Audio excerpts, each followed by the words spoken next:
Welcome to 21st Century Common Sense, a bold reform agenda for our broken, gridlocked, dysfunctional, and boring politics.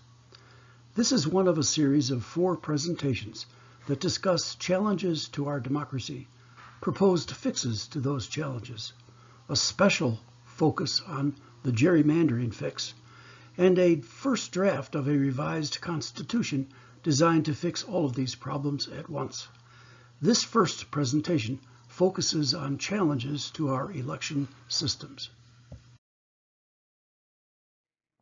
American democracy has made many advances since our Declaration of Independence, but a number of systemic deficiencies persist. Events in the 21st century have threatened the very foundations of our democracy. This presentation examines the principal challenges facing our election systems. The process of selecting presidential candidates is both way too long and overly complex. On the day he was inaugurated, January 20th, 2017, Donald Trump filed the paperwork with the Federal Elections Commission for re-election in 2020. By July of 2019, 27 major candidates were campaigning for president, many of them on nearly a full-time basis. Most of these candidates are politicians who have a day job to which they were elected and which they are supposed to be doing. Through this interminable slog, the public tires of the same sound bites and outworn messages. No wonder so many of us are bored with politics. As to the unnecessary complexity, the 50 states each have their own rules for qualifying for the ballot, their own schedules of elections, their own rules about who can vote and in which primary, and their own mix of primaries and caucuses and conventions. The whole thing is a confusing mishmash.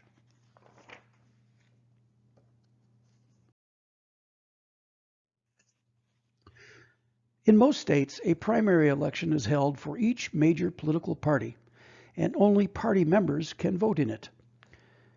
This is called a closed primary. But 42% of American adults identify with neither the Republican nor the Democratic Party. This means that over 40% of us cannot participate in selecting our candidates for president. And of course, for the states that use caucuses or conventions rather than a primary, most voters are shut out of the process altogether.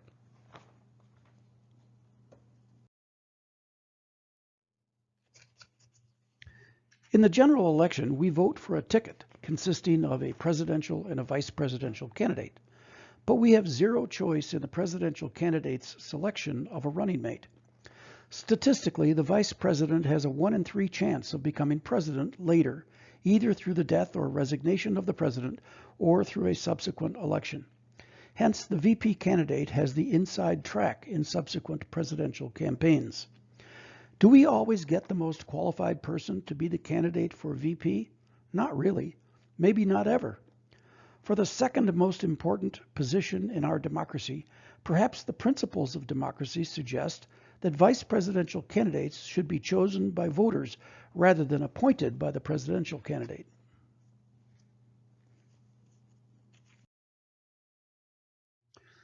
The Electoral College system was created in order to protect smaller states from being always outgunned by the larger states. But this idea has never worked out in practice. We have never had an election in which all the large states gathered in one corner and all the small states gathered in the opposite corner. Instead, 48 of the 50 states have adopted the winner-take-all system, in which the state's electoral votes are awarded to the candidate who wins a majority of the votes in that state. This means that the larger states are more valuable prizes in the campaign for electoral votes, so the smaller states lose out anyway. It also means that the 9 large swing states that are roughly evenly split between Republicans and Democrats are the only ones that matter in our presidential contests. 41 of the 50 states do not matter to the presidential campaigns. Actually, a citizen in California, a Democratic state, should be just as important as a citizen in Alaska, a Republican state, or a citizen of Pennsylvania, a swing state. And most Americans agree. 58% state the candidate with the most votes should become president.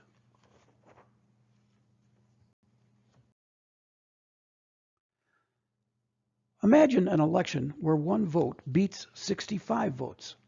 That's what we have in the structure of the U.S. Senate. When we elect senators, one voter in Wyoming has the same voting power as 66 voters in California, and one voter in Vermont has as much power as 40 voters in Texas. This is the result of the structure of the U.S. Senate, in which each state, regardless of population, gets 2 senators. If you live in Wyoming and you visit the Senate intending to bring your concerns to the attention of your senator, perhaps you will be able to meet that senator. But if you are a citizen of California, what are the chances that you will be able to meet your California senator? So is this a democracy? When the Constitution was adopted, the most extreme ratio of voting power for the Senate was 13 to 1. Delaware, the least populous state, had 13 times as much power per voter as Virginia, the most populous. Now it is 66 to 1. Whom do senators represent? Originally, senators were supposed to represent states, and state legislatures appointed them. Since the time of the 17th Amendment, the people elect senators, and so the senators should represent people. Based on the one man, one vote principle, each citizen should be equal. Gerrymandering is the practice of drawing election districts so as to favor a political party or candidate. The name was coined by a cartoonist in 1812 who drew this cartoon of the election districts fashioned by Massachusetts Governor Eldridge Gerry, saying that the contorted district boundaries looked like a salamander, hence a gerrymander. In modern times, both Republicans and Democrats have become quite adept at gerrymandering congressional districts, or CDs, whenever one party dominates the process in any state.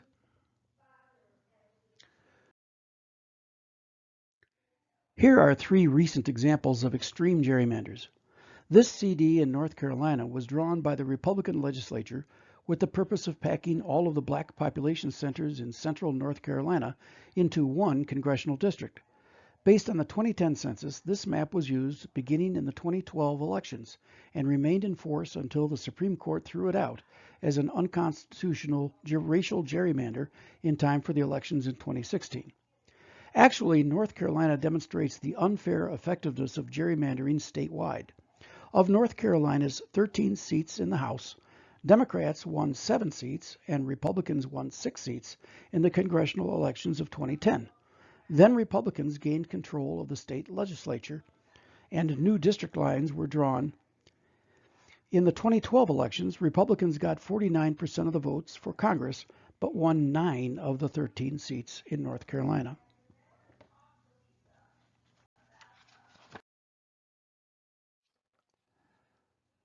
Designed by the Democrats who control the Maryland legislature, this oddly shaped CD is still used today.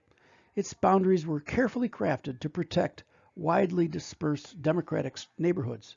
It remains one of the country's worst gerrymanders. But just look at that mess.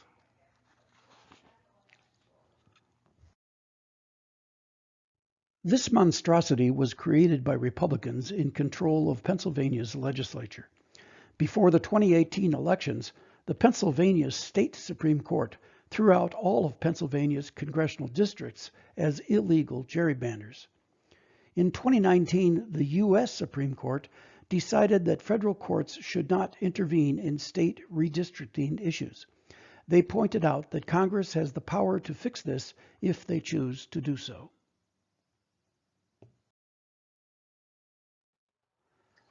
I did a little experimenting, a little research, and a little math to come up with this.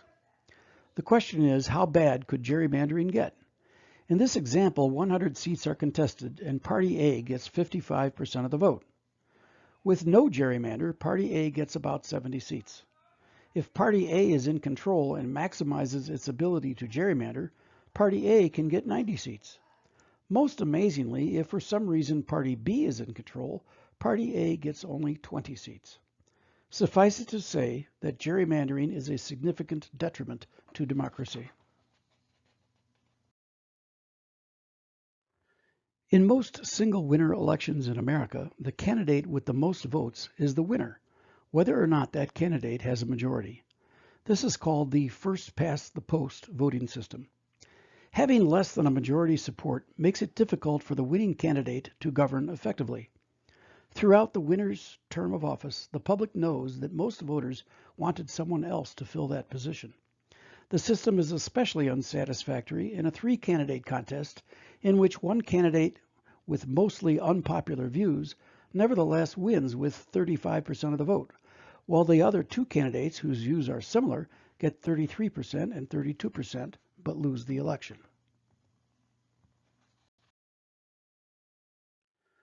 Federal, state, and local laws, regulations, and practices have anointed the Democratic and Republican parties as the principal organizers of our political universe. This is especially problematic with the methods we use to choose candidates for elections. In most jurisdictions that hold primary elections, those primaries are closed. This means that a primary election takes place entirely within a political party. Each party's voters select general election candidates from among contenders from that party. This system has several major drawbacks. First, independents, over 40% of all registered voters, cannot participate. Second, a voter cannot select a candidate from different parties for different offices. You might like a Democrat for senator, but prefer a Republican for the House. And maybe your preferred candidate for county sheriff is an independent. You cannot express those preferences since the primary election ballot contains only the candidates from one party for all offices. The two-party system also discourages candidates from third parties or independents. Republicans and Democrats may not agree on much else, but they do agree on the two-party system. They like it.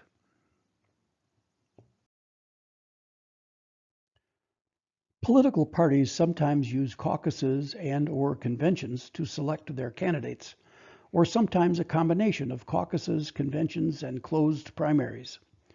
All of these are anti-democratic practices with the same drawbacks as closed primaries alone. Caucuses and conventions, however, are worse because they attract only the staunchest party activists.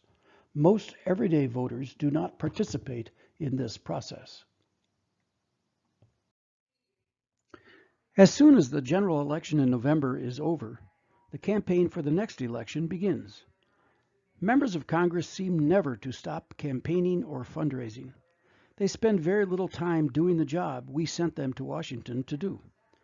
Because a political campaign is an adversarial exercise, our nonstop electioneering is inimical to compromise, joint solutions, or progress. Afraid of charges of selling out to the other side, or giving up on campaign pledges, politicians shy away from walking across the aisle. In any divided government, this is a recipe for stalemate. Almost inevitably, we end up with another do-nothing Congress. The public is disgusted by this behavior. It is why Congress has a public approval rating of 9%.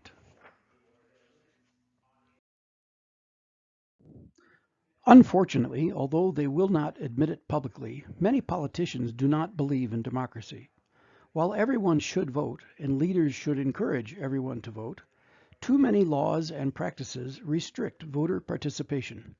Examples: restrictions on voter registration, limiting vote by mail, absentee voting for any reason, limiting in-person voting, inadequate polling locations, inadequate staffing, inadequate numbers of voting machines, and too few hours in which to vote, requiring unreasonable voter identification, and requiring cumbersome paperwork for provisional voting.